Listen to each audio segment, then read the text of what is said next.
Hello, creators.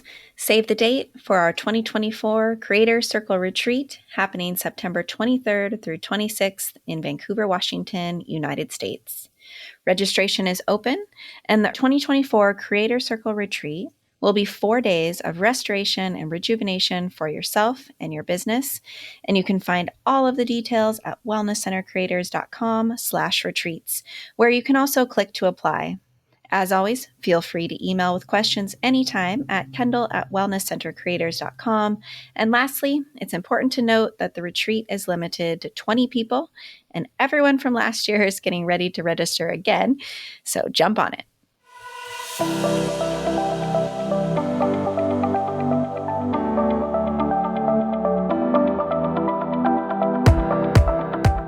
As health and wellness providers, we know that better patient outcomes require a whole person, multidisciplinary approach that we just can't provide on our own.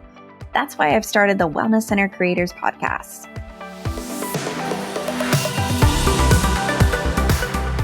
I'll be bringing you interviews with experts, tips, tricks, secrets, resources, systems, and solutions so that you don't have to reinvent the wheel. And creating your wellness center won't feel like starting over.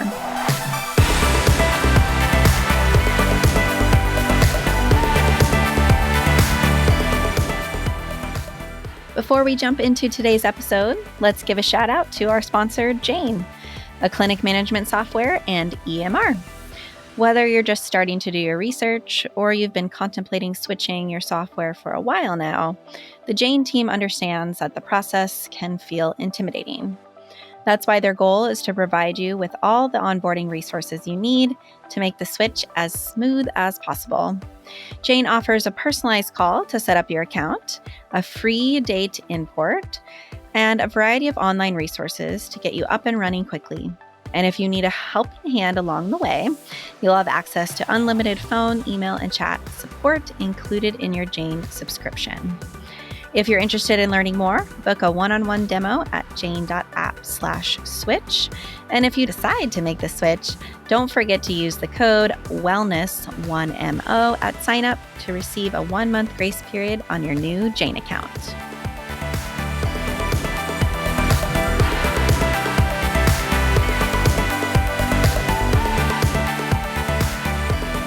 Welcome back, everyone, to the Wellness Center Creators Podcast. Today on the show, we have Kris Fave Smith. Kris, welcome to the show. Hi, Kendall. Thanks so much. Let's start by having you share with our audience who you are and, how you got to be doing what you're doing present day. Okay. Well, my name is Kris. It's Christina, but I prefer to go by Kris. And I'm the owner of Village Wellness Center here in Orange County, California, in San Juan Capistrano. And we have a team of 7 clinicians, and we treat the whole family. Sounds amazing. And so what brought me to this? Yeah, so let's get into it. Because you're a licensed marriage and family therapist. Yes. So let's start there, because I think there are a lot of mental health counselors who do have this dream of the wellness center and adding the wellness services, because, we see every day as therapists that there's more to the story and our clients need more support. So let's start more towards the beginning of your journey. Why did you become a therapist, first of all? Oh my, well, that takes us back probably to when I was about 15, actually, which is kind of an interesting story. At 15 years old, I knew then, and I can't explain why, I knew then that I wanted to be a therapist. I wasn't in therapy. We didn't have any family history of going to therapy. It was just something that appealed to me, and it stuck with me. I went through my undergrad going through psychology with the hope of being a therapist one day, but the system kind of gets in the way a little bit of that. At least it did back when I was in college, and it didn't, there wasn't a lot of information that was out there about how to move forward in a chosen career, especially in mental health. This was in the 90s. And so I just kind of pulled back after that and went in different directions, worked with children, worked in human resources. Like, I think I still always kept that people connection no matter what I did, but it just wasn't directly as a therapist. And then, let's see, gosh, I can't even remember the year. All I know is that my kids were about 1 and 3 years old, and I decided to go back to grad school. This was quite a while Wow. ago. And so then I pursued going back to graduate school for my master's in counseling. And that's what really started me on the path I felt like I was always supposed to be on. It just took about, I'm going to say about 15 years from the time I graduated with my undergrad until finally going back. Wow. And yeah, and then I just focused on getting my master's and all the hours that you have to get, and thought I was going to work in trauma. And it turned out that my focus turned into working with perinatal mood disorders and maternal mental health with women, as I had gone through my own struggles with postpartum after my first. And that's where the interest started, and it just grew from there. And started with a practice called Mother Warrior Counseling, where it was just me. It was just a solo practice.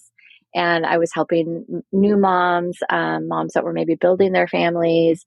And then I was also just working with women. I found a lot of joy in just working one-on-one with other women and having that connection and helping them through whatever stage of life they were in.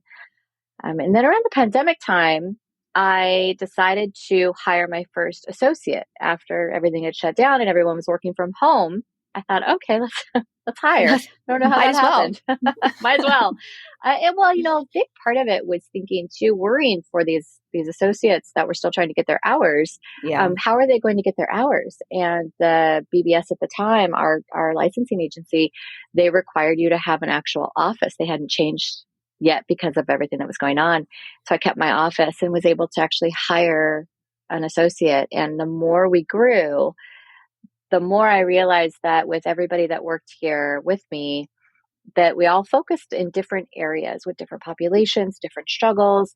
And it really evolved from Mother Warrior Counseling and only working with moms and women to really having a new framework of working with the whole family. And so that's where we moved into Village Wellness Center as this bigger idea of it really taking a village for the whole family, not just the moms. And so now we have a great practice where we are able to treat multiple members of one family at one time, which has been so wonderful. That's so beautiful. I'm curious. I think our listeners always love to know about the first person you hire, because it's Mm-hmm. that new experience. And I think you're not alone. I think a lot of therapists hired associates during the pandemic because the need was so high. Mm-hmm. So I'm curious, what did you learn about yourself and about your business in general when hiring your first associate? Well, that's a really good question. Reflecting back on it, it was such an organic process. It wasn't really something that I had made an actual plan to step into. Which has kind of been the way that this entire team has grown. It's never been out of necessity. It's just always been out of people reaching out to see if I was hiring and meeting and having it, figured out, is this a good fit? Does this work? And then just bringing them on really as a way to help them. So I think one of the biggest things that I learned was that this wasn't about me, that this was about really this more internal drive or need for me to help somebody else in a position that I was once in and know the struggle of. And bringing on somebody as less of an employee kind of feeling and more as kind of a partner kind of feeling. And I think that that's been one of the successes of Village Wellness Center, is that everybody feels like they're a part of this bigger thing, not just employees getting hours or, Mm-hmm. even licensed clinicians working. So it's been a really big learning thing. Also learning that I can actually do business. We're not told in graduate school at all, right, about how to run a business Right. at all. So a lot of us, most of us stumble into this and not really understanding all the things that go into it, not just the business side of things, but the regulations and this, with our industry. But I learned that, oh, this is something that actually can work. And as long as we're all working together, then it was, I'd say 95% seamless. There's always going to be hiccups, but it was Yeah, pretty for easy. sure. Well, Hmm. that's amazing. So fast forward to present day, how you said, did you say you had 7 There's 7 providers? of us total, so I have Okay. 6 providers plus myself. Okay. Hmm. And everyone is in the mental health realm, but different Hmm. specialties? Yeah. Or different populations that they work with, or Hmm. disorders that they might focus on. I Hmm. have 2 licensed clinicians who are EMDR certified, Nice. and so they do a lot of work with trauma. And then I have other clinicians that focus on grief and loss, or even recovery as a focus because of maybe their work experience or just learned experience in life, or even faith based approaches. Hmm. So I have one Hmm. clinician who really loves to work with the LDS community. And so Yeah, she's been a great resource and go to. So, yeah, everybody has these different kind of subsets. And the associates that I have, this is such a great opportunity for them to figure out who do they love working with. And hmm, so they will often be open to seeing anybody that's coming in, sure. just to Yeah. see, is this something that fits?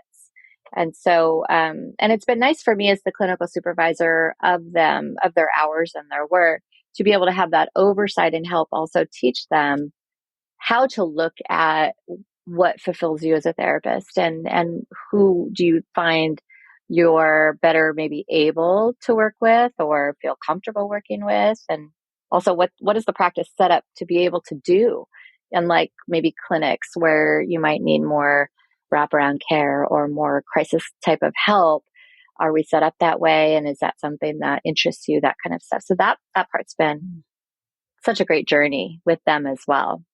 Yeah. You said something earlier about, this sort of partnership feel and Hmm. that your team members really feeling part of it instead of just, kind of clocking in as an employee. Hmm. What are those kind of few pieces, those little nuggets that you feel like are the tangible ways that you invite your team members into that feeling and building that type Mm. of culture?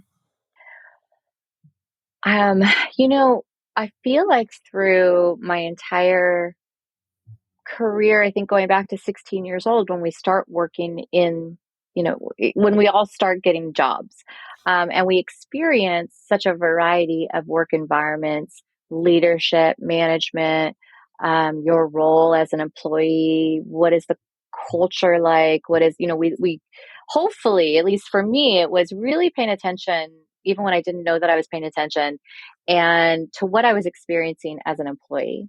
What was going on around me? How were people being treated? How did leadership act? What were corporate expectations? Like, at all of these different levels. And when I decided to do this, I really feel like it was going into this wanting to do the exact opposite of a lot of my own experiences.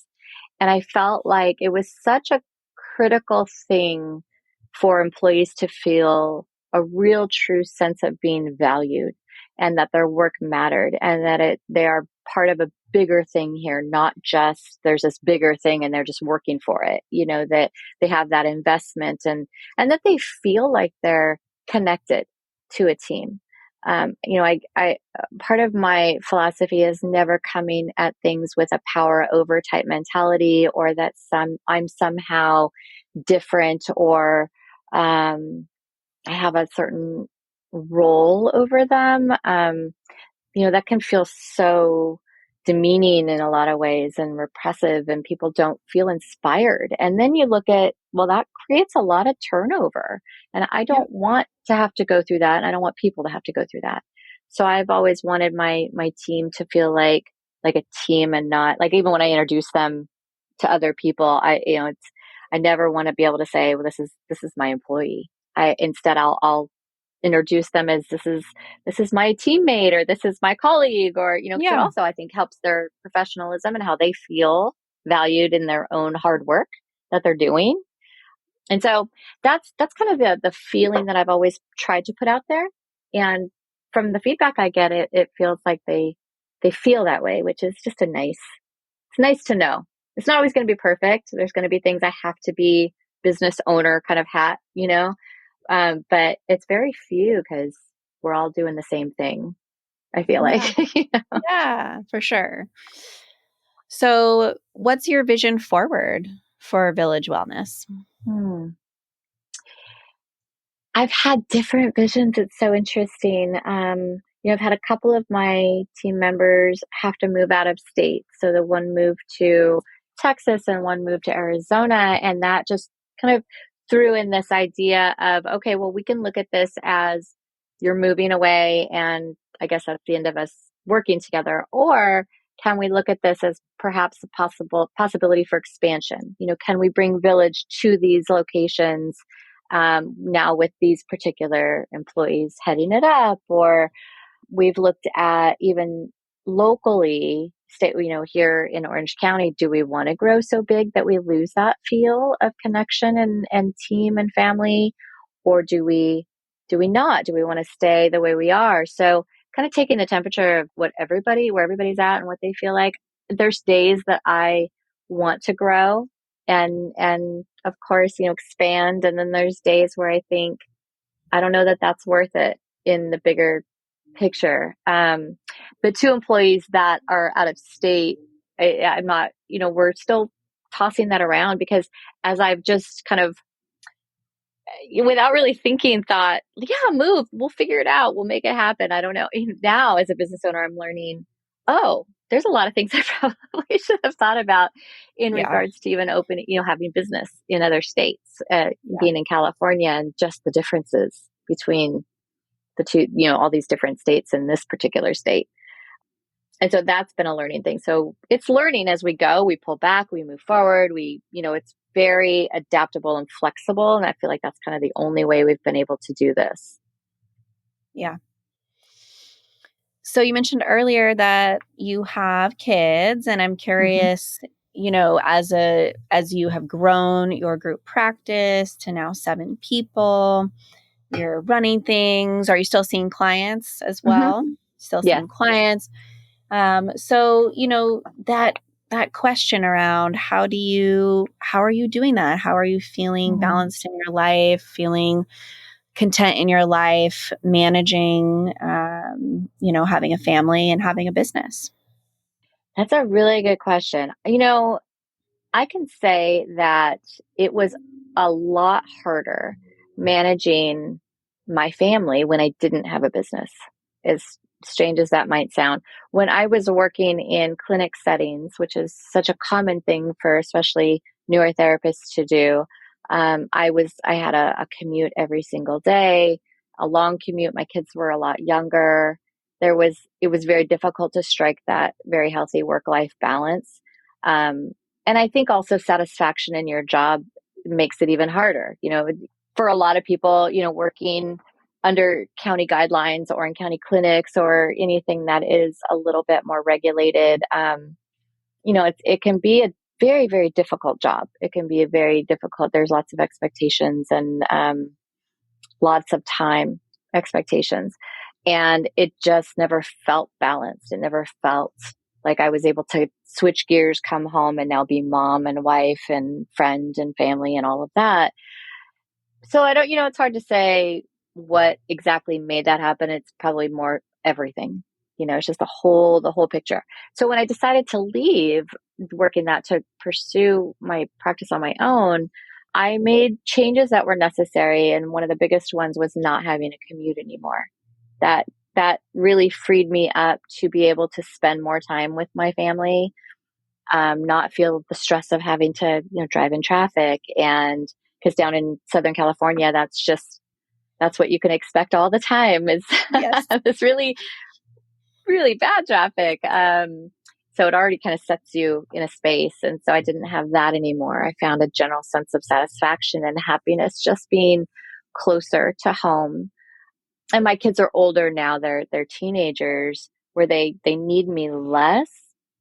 So that part is like, I'm not necessarily needed as often as I was when I was commuting so far away, but it's also been kind of a great way to be a mom of a teenager because I am more centered myself now. Like I don't have those stressors in my life anymore. Even though I am running a business of my own, it's totally different. Yeah. So that part of it, I think, has been that's the best part about the whole setup the way it is right now, is being able to have that balance and run this business. The learning curve for just owning a business is what it is, and that takes up my time, but in such a different way. It's more of a passion, I think, and so I'm happier. Even if I have to stay here a little bit later, I'm still 5 minutes from home, Yeah. and I'm enjoying it. Like I love it. I love to build this and that whole creativity of what do I do next? So going back to your last question of what's next for us, what's possible. I have that Yeah. freedom to explore it now, which is nice. Oh, I love hearing that. I'm happy for you and in what you've built, and it sounds like a truly amazing place and team, and your community is so lucky to have you all. Thank you. Yeah, it's just been a pleasure chatting with you today, Kris. You Mm-hmm. have a special offer for our listeners if you Mm-hmm. want to share with them what that is. Yes, absolutely. So, we understand that therapy is such an investment. It's an investment in ourselves. It's an investment in our future, and it's also for many people. It's an expensive investment and sometimes very difficult, especially if you don't have insurance or they don't, or the company doesn't take your insurance. And so we really want to try and help people at least get started with as much as we can. And, we're investing in their investment, I think is the way I like to look at that.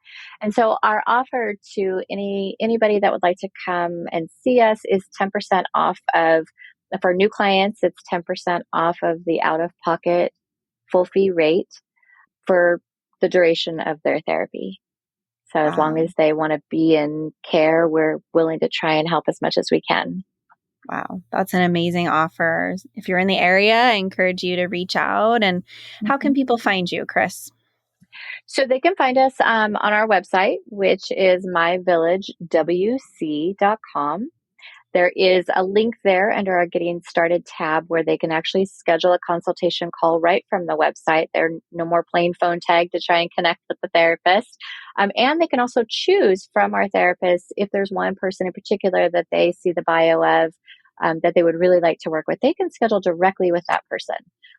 If they don't have a preference, they can schedule with me and I can help connect them to the right person.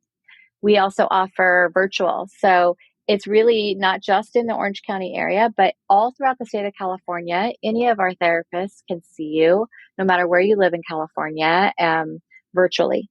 And that I think is a great offer, for people who live so far away, but maybe there's somebody here that they feel connected with and they would like to talk with them. So we offer both in person and virtual.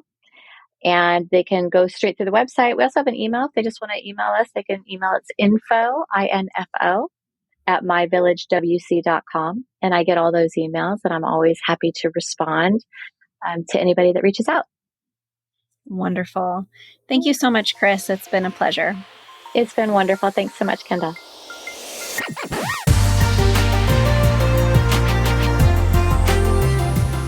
Thanks so much for listening to the Wellness Center Creators Podcast. I hope you enjoyed the episode. Please visit our website at wellnesscentercreators.com for more show notes and additional episodes. By the way, I love hearing from listeners. Please send me an email at Kendall, KENDALL, at wellnesscentercreators.com with your feedback. And if you send me a question, maybe I'll read it on the show, anonymously, of course. Thanks so much again for listening, and we'll catch you next time on the Wellness Center Creators Podcast.